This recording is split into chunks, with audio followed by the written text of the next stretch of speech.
ನಮಸ್ಕಾರ. ರಿವ್ಯೂ ಚಾನಲ್ಗೆ ಸ್ವಾಗತ. ನಾನು ಸೌಖ್ಯ ಗಾಬ್ಕರ್. ಸಿದ್ದರಾಮಯ್ಯ ಸರ್ಕಾರದ ಅನ್ನಭಾಗ್ಯ ಸೀಕ್ರೆಟ್ ಸಿಡಿಸಿದ ಮೋದಿ ಟೀಮ್ ಕೇಂದ್ರ ಸಚಿವರು ಈಗ ಕರ್ನಾಟಕ ಕಾಂಗ್ರೆಸ್ ಸರ್ಕಾರದ ವಿರುದ್ಧ ಮತ್ತೊಂದು ವಿಚಾರವನ್ನು ಹೊರಗಿಟ್ಟಿದ್ದಾರೆ. ಸದ್ಯ ಅಕ್ಕಿ ಜಟಾಪಟಿ ಆಗ್ತಿದೆಯಲ್ವಾ ಕೇಂದ್ರ ಮತ್ತು ರಾಜ್ಯದ ನಡುವೆ. ಮತ್ತೆ ಅಕ್ಕಿ ಫೈಟ್ ಮುನ್ನೆಲೆಗೆ ಬಂದಿದೆ. ಸಿದ್ದರಾಮಯ್ಯನವರು ಮೋದಿ ವಿರುದ್ಧ ಮುಗಿ ಬೀಳ್ತಿದ್ದಾರೆ. ಚುನಾವಣೆಗೋಸ್ಕರ ಏನೇನೆಲ್ಲ ಮಾಡಿದ್ರಿ ಅಂತ ಅಕ್ಕಿ ವಿಚಾರದಲ್ಲಿ. ಈ ಹೊತ್ತಲ್ಲಿ ಕೇಂದ್ರ ಸಚಿವರು ಅನ್ನಭಾಗ್ಯ ಸೀಕ್ರೆಟ್ ಒಂದನ್ನು ಹೊರಗಿಡ್ತಾ ಇದ್ದಾರೆ. ಮಾಹಿತಿ ಮುಂದೆ ಇಡ್ತಾ ಇದ್ದೀವಿ. ಮಿಸ್ ಮಾಡದೆ ನಮ್ಮ ಚಾನಲ್ನ ಸಬ್ಸ್ಕ್ರೈಬ್ ಮಾಡಿ, ನಿಮ್ಮ ಅಭಿಪ್ರಾಯ ಕಮೆಂಟ್ ಮಾಡಿ ತಿಳಿಸಿ. ಎಸ್ ವೀಕ್ಷಕರೇ, ಕರ್ನಾಟಕದಲ್ಲಿ ಗ್ಯಾರಂಟಿಯ ಸುತ್ತ ಹೊಸ ಬಗೆಯ ಚರ್ಚೆಗಳು ಶುರುವಾಗಿವೆ. ಅದು ಸ್ಥಗಿತ ಆಗತ್ತಾ ಅನ್ನೋದ್ರಿಂದ ಹಿಡಿದು ಕತ್ರಿ ಹಾಕ್ತಾರಾ, ಕೆಲವೊಂದು ಮಾನದಂಡಗಳನ್ನ ಅನ್ವಯ ಆಗುವಂತೆ ಮಾಡ್ತಾರಾ. ಈಗಾಗಲೇ APL ಅವ್ರಿಗೆ ಅಕ್ಕಿ ಕಟ್ಟಾಗಿದೆ. ಕಡಿಮೆ ದರದಲ್ಲಿ ಅಕ್ಕಿ ಸಿಗ್ತಾ ಇದ್ದದನ್ನು ಬಂದ್ ಮಾಡಿದ್ದಾರೆ. APL ಕಾರ್ಡ್ ಹೊಸದಾಗಿ ಮಾಡೋರ್ಗೂ ಕೂಡ ಒಂದಿಷ್ಟು ನಿರ್ದಿಷ್ಟವಾಗಿ ವ್ಯತ್ಯಾಸ ಅಲ್ಲೇ ತೋರಿಸುವಂತೆ ಕಾರ್ಡನ್ನು ಮಾಡಿಕೊಡ್ಲಾಗ್ತಿದೆ.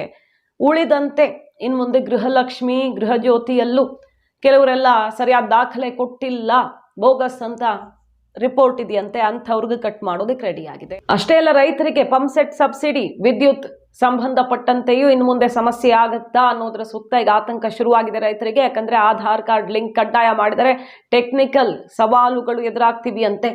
ಇದೆಲ್ಲ ಗ್ಯಾರಂಟಿಗೆ ಹುಡುಕೊಂಡಿರುವಂತಹ ಜಾಣದಾರಿ ಅಂತಾನೆ ಆರೋಪ ಪ್ರತ್ಯಾರೋಪಗಳು ನಡೀತಾ ಇದ್ದಾವೆ. ಇದರ ನಡುವೆ ಈಗ ಕೇಂದ್ರ ಮಂತ್ರಿ ಸಿದ್ದರಾಮಯ್ಯ ಅನ್ನಭಾಗ್ಯದ ಸೀಕ್ರೆಟ್ ಏನು ಅಂತ ತೆರೆದಿಟ್ಟಿದ್ದಾರೆ. ಒಂದ್ ಕಡೆ ಭಾರತ್ ರೈಸ್ ಯಾಕೆ ನಿಲ್ಲಿಸಿದ್ರಿ ಅಂತ ಸಿದ್ದರಾಮಯ್ಯನವರು ಸವಾಲ್ ಹಾಕಿರೋದಲ್ವಾ.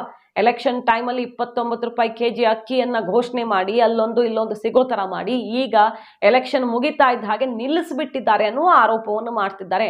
ಅದಕ್ಕೆ ತಿರುಗೇಟು ಕೊಡುವ ಸಂದರ್ಭದಲ್ಲಿ ಕೇಂದ್ರ ಮಂತ್ರಿ ಸಿದ್ದರಾಮಯ್ಯ ವಿರುದ್ಧ ಹೇಳ್ತಾ ಇರುವಂತಹ ವಿಚಾರ ಇದು. ಬೇರೆ ಯಾರು ಅಲ್ಲ, ಆಹಾರ ಸಚಿವರಾಗಿರುವಂತಹ ಪ್ರಹ್ಲಾದ್ ಜೋಶಿ ಅವರು ಅಕ್ಕಿ ಯಾಕೆ ಕೊಟ್ಟಿಲ್ಲ ರಾಜ್ಯ ಸರ್ಕಾರಕ್ಕೆ ಕೇಂದ್ರ ಅನ್ನೋದಲ್ವಾ ದೊಡ್ಡ ಪ್ರಶ್ನೆ. ಜಟಾಪಟಿ ಹೋದ ವರ್ಷದಿಂದ ಆಗಿದ್ದು.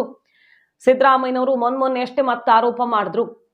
ಆದ್ರೆ ಪ್ರಹ್ಲಾದ್ ಜೋಶಿ ಅವರು ಹೇಳ್ತಿರೋದೇನು, ಹೋದ ವರ್ಷ ಏನೋ ಅಕ್ಕಿ ಸ್ಟಾಕ್ ಇರಲಿಲ್ಲ, ಹಾಗಾಗಿ ಕರ್ನಾಟಕ ಮಾತ್ರ ಅಲ್ಲ ಯಾವ ರಾಜ್ಯಕ್ಕೂ ನಾವು ಕೊಡ್ಲಿಲ್ಲ, ಹೆಚ್ಚುವರಿ ಅಕ್ಕಿಯನ್ನ ಕೊಡೋದಿಕ್ ಸಾಧ್ಯವಾಗಿಲ್ಲ. ಈ ಸಲ ಬೇಕಾದಷ್ಟು ಅಕ್ಕಿ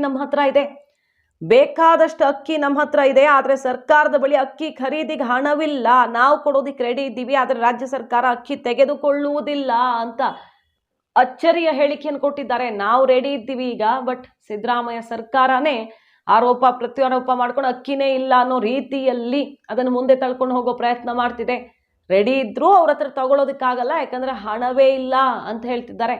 ಈಗ ದುಡ್ಡಾದ್ರೂ ಕೊಡ್ಬೇಕಲ್ಲ, ಅಕ್ಕಿ ಕೊಡದೇ ಇದ್ರು ಅದ್ರ ದುಡ್ಡಾದ್ರೂ ಪಾಸ್ ಮಾಡ್ಬೇಕಲ್ಲ.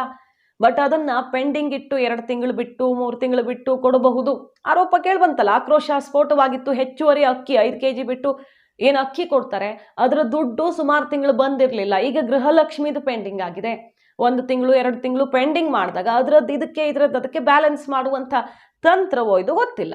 ಕೇಂದ್ರ ಸಚಿವರು ಮಾಡ್ತಿರುವಂತ ಆರೋಪ, ನಮ್ಮ ಹತ್ರ ಅಕ್ಕಿ ಇದ್ರೂ ಕೂಡ ರಾಜ್ಯ ಸರ್ಕಾರಕ್ಕೆ ಆ ಅಕ್ಕಿಯನ್ನ ಪ್ರತಿ ತಿಂಗಳು ಕೊಡುವಷ್ಟು ಅಕ್ಕಿಯನ್ನ ಖರೀದಿ ಮಾಡೋದಕ್ಕೆ ದುಡ್ಡಿಲ್ಲ ಅಂತ ಪ್ರಹ್ಲಾದ್ ಜೋಶಿ ಅವರು ಈಗ ಹೇಳ್ತಾ ಇರೋದು. ಕರ್ನಾಟಕಕ್ಕೆ ನಾವು ಸಹಕಾರ ಕೊಡೋದಕ್ಕೆ ರೆಡಿ ಇದ್ದೀವಿ ಅಂತ ಆಹಾರ ಮತ್ತು ನಾಗರಿಕ ಪೂರೈಕೆ ಸಚಿವ ಪ್ರಹ್ಲಾದ್ ಜೋಶಿ ಅವರೇ ಅಧಿಕೃತ ಹೇಳಿಕೆ ಕೊಟ್ಟಿರೋದೀಗ ಅಚ್ಚರಿಗೆ ಕಾರಣ ಆಗಿದೆ. 5 kg ಅಕ್ಕಿ ಇದ್ದಿದ್ದ 10 kg ಮಾಡ್ತೀವಿ ಅಂದ್ರು. ಹಾಗಾದ್ರೆ ಕೇಂದ್ರ ಸರ್ಕಾರ ನಂಬಿಕೊಂಡೇ ಘೋಷಣೆ ಮಾಡಿದ್ರ? ಕೇಂದ್ರ ಕೊಟ್ರೆ ಮಾತ್ರ ನಾವು ಕೊಡ್ತೀವಿ ಅಂತ ಕಂಡೀಷನ್ ಹಾಕಿದ್ರ ಅವರು? ಹೋದ ವರ್ಷ ದೂರಿದ್ದು ಅದು ಸರಿಯಾದ ವಿಚಾರ ಅಲ್ಲ, ಈ ವರ್ಷ ದೂರೋದಕ್ಕೆ ಕಾರಣನೇ ಇಲ್ಲ ಅಂತ ತಿರುಗೇಟ್ ಕೊಟ್ಟಿರೋದು. ಇನ್ನು ಭಾರತ್ ರೈಸ್ಗೆ ಸಂಬಂಧಪಟ್ಟಂತೆ ಸಿದ್ದರಾಮಯ್ಯನವ್ರು ಹೇಳ್ತಿದ್ದಾರಲ್ಲ, ಎಲೆಕ್ಷನ್ಗೋಸ್ಕರ ಶುರು ಮಾಡಿದ್ದ ಮೋದಿ ನಿಲ್ಲಿಸ್ಬಿಟ್ಟಿದ್ದಾರೆ ನೋಡಿ, ಇವ್ರು ಹಣೆ ಬರನೇ ಇಷ್ಟು ಅಂತ ವಾಗ್ದಾಳಿ ನಡೆಸ್ತಿದ್ದಾರೆ. ಬಟ್ ಜೋಶಿ ಅವ್ರು ಹೇಳ್ತಿರೋದು, ಭಾರತ್ ಅಕ್ಕಿ, ದಾಲ್ ಮತ್ತು ಮೈದಾ ಬಂದ್ ಮಾಡಿಲ್ಲ. ವಿತರಣೆಗೆ ಸಂಬಂಧಪಟ್ಟಂತೆ ಮೊದಲನೇ ಆದೇಶ ಜೂನ್ 30ನೇ ತಾರೀಕು ತನಕ ಇತ್ತು. ಆ ಆದೇಶದ ಅವಧಿ ಮುಗಿದಿದೆ, ಈಗ ಹೊಸ ಆದೇಶ ಆಗ್ತಾ ಇದೆ. ಸೊ ಮತ್ತೆ ಅದೆಲ್ಲ ಪ್ರಾಡಕ್ಟು ಕೂಡ ಕೇಂದ್ರ ಸರ್ಕಾರ ಕಡಿಮೆ ದರದಲ್ಲಿ ಕೊಡುವಂಥ ಅಕ್ಕಿ, ಬೇಳೆ, ಮೈದಾ ಇದೆಲ್ಲ ಸಿಗತ್ತೆ. ನಾವು ಅದನ್ನು ಸ್ಥಗಿತ ಮಾಡಿಲ್ಲ, ಎಲೆಕ್ಷನ್ ಉದ್ದೇಶದಿಂದ ತಂದಿದ್ದೂ ಅಲ್ಲ ಅಂತ ತಿರುಗೇಟ್ಕೊಟ್ಟಿರೋದು. ಸೊ ಅಕ್ಕಿ ಫೈಟ್ ಮತ್ತೆ ಜೋರಾಗಿದೆ. ನಿಜಕ್ಕೂ ಈಗ ಕೇಂದ್ರ ಕೊಡೋದಕ್ಕೆ ರೆಡಿ ಇದ್ದು ರಾಜ್ಯ ಸರ್ಕಾರ ತಗೊಳ್ತಿಲ್ವಾ? ಇನ್ನೂ ಒಂದು ಇಂಟ್ರೆಸ್ಟಿಂಗ್ ವಿಚಾರ ಅಂದರೆ ಕರ್ನಾಟಕದಲ್ಲಿ ಇಲ್ಲಿನ ರೈತರೇ ಸರ್ಕಾರಕ್ಕೊಂದು ವಿಚಾರ ಕೊಟ್ಟಿದ್ದಾರೆ, ಡಿಮ್ಯಾಂಡನ್ನು ಇಟ್ಟಿದ್ದಾರೆ. ನೋಡಿ ಸರ್, ನಿಮ್ಗೆ ಅಕ್ಕಿ ಸಿಗ್ತಾ ಇಲ್ವಲ್ಲ, ಈಗ ಈ ವರ್ಷದ್ದಾಗೋಯ್ತು, ಆದರೆ ಮುಂದಿನ ವರ್ಷಕ್ಕೆ ಪ್ಲಾನ್ ಮಾಡಿ ನಾವು ನಿಮಗೆ ಬೇಕಾಗಿರುವ ಅಷ್ಟು ಪ್ರಮಾಣದ ಅಕ್ಕಿಯನ್ನು ಇಲ್ಲೇ ರಾಜ್ಯದಲ್ಲೇ ಬೆಳೆದು ಕೊಡ್ತೀವಿ, ನಮ್ಮ ರೈತರಿಗೂ ಅನುಕೂಲ ಆಗುತ್ತೆ. 40 ರೂಪಾಯಿ ಕೆಜಿ ಅಂತೆ ಖರೀದಿ ಮಾಡಿಬಿಟ್ಟು ವಿತರಣೆ ಮಾಡಿ, ಯಾವುದೇ ರೀತಿ ಕೊರತೆ ಆಗದಂತೆ ನಾವು ಪೂರೈಸ್ತೀವಿ ಅಂತ ಕರ್ನಾಟಕದ ಭತ್ತ ಬೆಳೆಗಾರರು ಇಷ್ಟು ಅಕ್ಕಿ ಬೇಕಾಗತ್ತೆ, ನಾವು ಎಷ್ಟು ಅಕ್ಕಿ ಕೊಡ್ತೀವಿ, ಏನೂ ಕೊರತೆ ಆಗದಂತೆ ನೋಡ್ಕೊಳ್ತೀವಿ, ಹೊರಗಡೆ ರಾಜ್ಯದ ಅವಲಂಬನೆನೇ ಬೇಕಾಗಿಲ್ಲ ನಿಮಗೆ ಅಂತ ಇಟ್ಟಿದ್ದಾರೆ ರಿಪೋರ್ಟ್ ಅನ್ನು. ಆದರೆ ಸರ್ಕಾರ ಅದ್ರ ಕಡೆನೂ ಯಾಕೆ ಇಂಟ್ರೆಸ್ಟ್ ತೋರಿಸ್ತಿಲ್ಲ? ಆಯ್ತು, ಅದು ಸ್ವಲ್ಪ ದುಡ್ಡು ಜಾಸ್ತಿ, ನಮ್ಮ ರೈತರಿಗೆ ಅನುಕೂಲ ಆಗುತ್ತೆ, ಆ ನಿಟ್ಟಿನಲ್ಲಿ ನೋಡೋದಕ್ಕೆ ಹೋದ್ರೆ ರೈತರಿಗೆ ಸಹಾಯ ಆದಂಗೆ ಆಗುತ್ತೆ. ಸ್ವಲ್ಪ ದರ ಜಾಸ್ತಿ ಅಪ್ಪ ಅಂದ್ರೆ ಈಗ ಕೇಂದ್ರ ಸರ್ಕಾರದಿಂದನೂ ತಗೊಳ್ಳೋದಕ್ಕೆ ಅವಕಾಶ ಇದೆ ಅಂತ ಆಯ್ತು. ಸೊ ಇನ್ನು ಮುಂದೆ ಅಕ್ಕಿ ಸಿಗತ್ತಾ ಅಥವಾ ದುಡ್ಡನ್ನೇ ಪ್ರತಿ ತಿಂಗಳು ಡಿಲೇ ಮಾಡದೆ ಹಾಕೊಂಡು ಹೋಗ್ತಾರಾ ಅನ್ನೋದ್ರ ಮೇಲೆ ಸರ್ಕಾರದ ಗ್ಯಾರಂಟಿ ಪರಿಸ್ಥಿತಿ ಹೇಗಿದೆ ಅನ್ನೋದನ್ನ ಜನ ಕ್ಲಿಯರ್ ಆಗಿ ಅರ್ಥ ಮಾಡ್ಕೊಳ್ಬಹುದು.